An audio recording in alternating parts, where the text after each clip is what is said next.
Mr. Wilson. Mr. Wilson. No, what? What? What?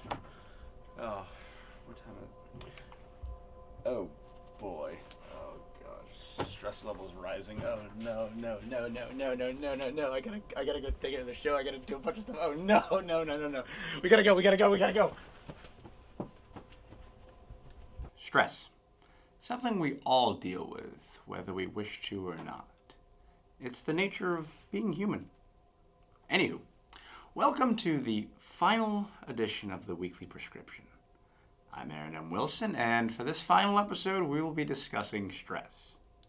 First, let's define what stress is. According to the National Institutes of Mental Health, stress is the brain's response to any demand. Many things can trigger this response, including change, for example, which can be either positive or negative, as well as real or perceived. They can also be harmless and mild. However, they can also be serious and take a damaging turn. And this can include events like car accidents, divorces, amongst other things such as exposure to violence, for example. Now let's discuss how stress affects the human body. Let's also keep in mind that not all stress is bad for the body. What happens is that the nerve chemicals and hormones released during such stressful times prepares an animal to face a threat or flee to safety.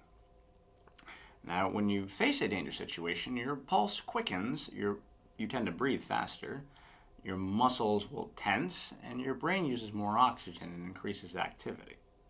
All of these functions are aimed at survival. In the short term, it can even boost the immune system. However, with chronic stress, those same nerve chemicals that are life-saving in short bursts can suppress functions that aren't needed for immediate survival. Your immunity is lowered and your digestive, excretory, and reproductive systems stop working normally in cases like this. In terms of how stress can affect your overall health, it can make a person experience mainly digestive symptoms, while others may experience headaches, sleeplessness, depressed mood, anger, and irritability. And people under chronic stress are prone to more frequent and severe viral infections, such as either the flu or the common cold, for example. And vaccines, such as the flu shot, are less effective for those people. Finally, let's dive into how we can cope with stress. Here are some of the many tips from the National Institutes of Mental Health for coping with stress. Number 1, seek help from a qualified mental health care provider if you are overwhelmed, feel as though you cannot cope with the situation, have suicidal thoughts, or are using drugs or alcohol to cope. Number 2, get proper health care for existing or new health problems. Number 3, stay in touch with people who can provide emotional and other support. Ask for help from friends, family, and community or religious organizations to help reduce stress due to work burdens or family issues such as caring for a loved one. The next one is recognize signs of your body's responses to stress such as difficulty sleeping, increased alcohol and other substance use, being easily angered, feeling depressed, and having low energy. The next one is set your priorities. Decide what can get done, or what must get done, and what can wait. And also learn to say no to new tasks, especially if they are going to put you in an overload situation. The other one after that will be to note what you have accomplished at the end of the day, not what you have been unable to accomplish. After that, we have avoid dwelling on problems. If you can't deal with a situation on your own, seek help from a qualified mental health professional who can guide you. And the last one, exercise regularly. This is really important as well.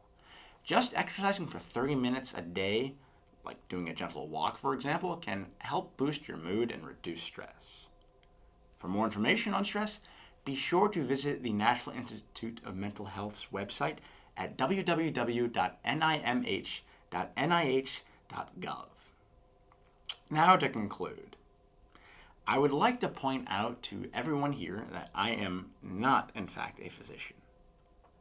I'm simply just a college student seeking to inform the general public, as well as those who choose and care to listen, about diseases that affect people every day. I am, however, an aspiring physician, and I've been so since the age of 5. Moreover, I have every intention of making sure that this happens within the years to come. I sincerely hope that you all have enjoyed watching this right now, and I hope that you have enjoyed my discussions on diseases and how they affect people in our society every day. And I also really hope that you all learned something, regardless of how big or small it has been. And so for me to all of you, I would like to say thank you for listening to my segment, and thank you all for your time. That's going to do it for this edition of the Weekly Prescription. I'm Aaron M. Wilson, saying farewell, thank you to you all, and good health.